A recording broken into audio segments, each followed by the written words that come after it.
पूर्णिया के वनबाग स्थित बीजेपी कार्यालय में केंद्रीय कृषि राज्य मंत्री कैलाश चौधरी ने प्रेस वार्ता के दौरान पत्रकारों को संबोधित करते हुए कहा कि प्रधानमंत्री नरेंद्र मोदी के नेतृत्व में देश आगे बढ़ रहा है, देश विकसित राष्ट्र की दिशा में अग्रसर है। उन्होंने कहा कि सरकार द्वारा जन कल्याणकारी क्षेत्र में अनेकों योजनाएं चलाई जा रही है। साथ ही उन्होंने कहा कि किसानों की आय दुगनी करने के लिए प्रधानमंत्री कार्य कर रहे हैं। उन्होंने कहा कि बीजेपी सरकार में ही परंपरागत कृषि विकास योजना से जैविक खेती को बढ़ावा मिला है और नरेंद्र मोदी के नेतृत्व वाली केंद्र की सरकार में न्यूनतम समर्थन मूल्य में भी काफी वृद्धि हुई है। भारतीय जनता पार्टी पूरे देश के अंदर जनता के साथ हमेशा जुड़ी रहती है, चाहे चुनाव हो चाहे ना हो। हमारे राष्ट्रीय अध्यक्ष जी पूरे प्रदेश नहीं पूरे देश भर के अंदर दौरे करते हैं और उसी निमित्त यहाँ पर दौरा किया जा रहा है। और भारतीय जनता पार्टी के कार्यकर्ता एकदम मानस बना चुके हैं, जनता के बीच में रहकर आने वाले वक्त के अंदर यहाँ पर भारतीय जनता पार्टी की सरकार निश्चित रूप से बनेगी, क्योंकि नीतीश कुमार जी की सरकार यहाँ पर जो जनता से वादे किए थे वो पूरे नहीं किए और उसकी वजह से परेशान है। और यहाँ पर जो मोदी जी का विकास है, प्रधानमंत्री आदरणीय नरेंद्र मोदी जी ने जो काम किए हैं, चाहे वो किसी भी वर्ग के लिए बिना भेदभाव के काम हुए हैं, कोई जाति पर नहीं, कोई धर्म पर नहीं, हर वर्ग के लिए सबके लिए काम किया। और प्रधानमंत्री ने कहा सबका साथ सबका विकास सबका विश्वास और सबका प्रयास के तहत काम किया जा रहा है, जिसमें गांव में बैठी उस बहन से पूछिए जिसके कभी लकड़ी पर रोटी बनाती थी, आज उसका गैस का कनेक्शन हो गया, शौचालय बन गए, बाहर जिनको शौच जाने का पड़ता था, प्रधानमंत्री आवास दिया गया। और आज देश भर में लगभग 80 करोड़ ऐसे गरीब परिवार हैं जिनको निःशुल्क राशन दिया जा रहा है, जो इस कोरोना के संकट के अंदर लगातार उसका लाभ ले रहे हैं। वो निश्चित रूप से मोदी जी के साथ हैं और चाहे वो किसी भी समाज का किसी भी धर्म का हो, उनको विकास चाहिए, विश्वास चाहिए और विश्वास उनको नरेंद्र मोदी जी पे है। और निश्चित रूप से आने वाले समय के अंदर यहाँ पर विधानसभाओं के अंदर भी विधायक भारतीय जनता पार्टी के बनेंगे और सांसद भी भारतीय जनता पार्टी। एक सवाल बड़ा ये इम्पोर्टेंट है कि आप लोग बात तो करते हैं कि बीजेपी बहुत मजबूत है, क्योंकि बीजेपी के जो यहाँ पे गठबंधन है वो बार बार ये सीट जो है सीमांचल की जो सीटें हैं वो गठबंधन में चली जाती है, फिर गठबंधन से बीजेपी को अलग होना पड़ता है। तो नहीं लगता कि बीजेपी अपने आप को बैसाखी के सहारे यहाँ पे लेके चलती है? ऐसा है कि ये जो जीतते थे वो भारतीय जनता पार्टी के वोटर्स के आधार पर ही जीतते थे, भारतीय जनता पार्टी के कार्यकर्ताओं की मेहनत के आधार पर जीतते थे। वो तो सिर्फ उनको टिकट दे दी जाती थी, लेकिन अब भारतीय जनता पार्टी के कार्यकर्ता को टिकट मिलेगी तो भारतीय जनता पार्टी कार्यकर्ता डबल एनर्जी के साथ में काम करेगा और उसके साथ ही वहाँ पर वो जनता भी भारतीय जनता पार्टी के साथ में रहेगी। तो निश्चित रूप से यहाँ के विधायक है वो अच्छी बहुमत के साथ में जीतेंगे। प्रदेश का मुखिया होता है और आपको पता है कि हमारे भारतीय जनता पार्टी के कार्यकर्ता उस समय भी इन विषयों को उठाते थे और इन चीज़ों को कहते थे, लेकिन उसके बावजूद भी आपने देखा होगा कि अब उससे भी ज़्यादा भयावह स्थिति बन चुकी है। और आज यूरिया की इन्होंने जितनी डिमांड की थी उससे हमने 1.5 गुना इनको अवेलेबल करवा दी।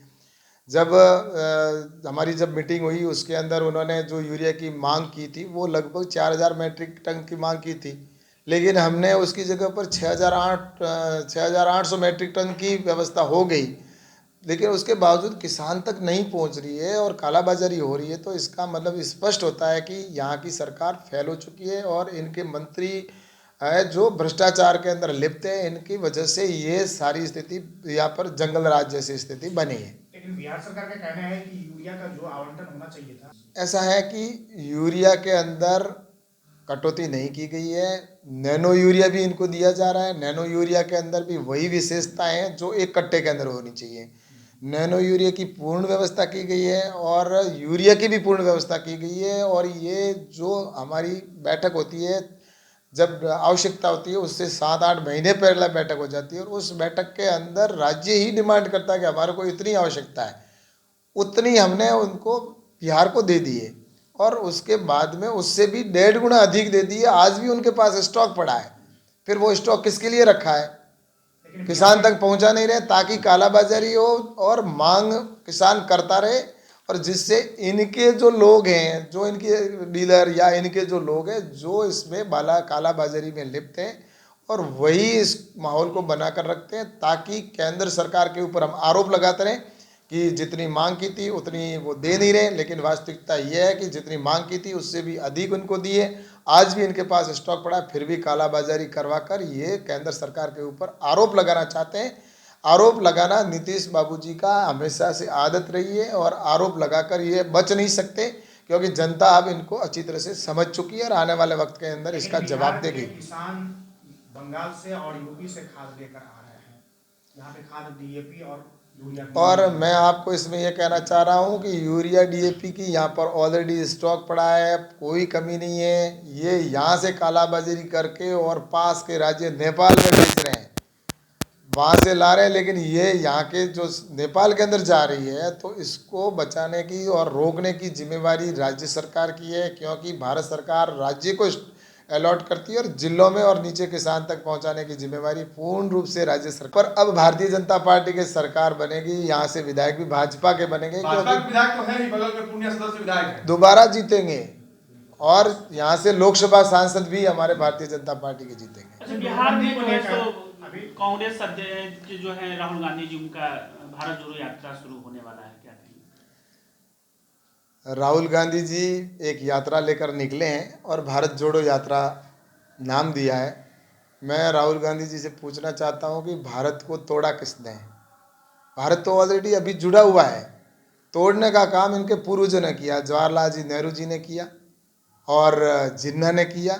जिन्ना चाहता था कि मैं प्रधानमंत्री बनूं और जवाहरलाल जी नेहरू जी चाहते थे कि मैं प्रधानमंत्री बनूं, और दोनों की चाहत में भारत माता के दो टुकड़े हो गए, एक इधर पाकिस्तान और बांग्लादेश बना। और जम्मू कश्मीर भी हमारे हाथों से जा रहा था धारा 370 की वजह से, लेकिन प्रधानमंत्री आदरणीय नरेंद्र मोदी जी ने जम्मू कश्मीर की धारा 370 को हटाकर हमेशा के लिए भारत के साथ जोड़ने का काम किया। धारा 370 से मुक्ति मिली, इसलिए राहुल गांधी जी अब वहाँ पर जाकर तिरंगा लेके जा रहे हैं कि मैं जम्मू कश्मीर में तिरंगा फहराऊंगा।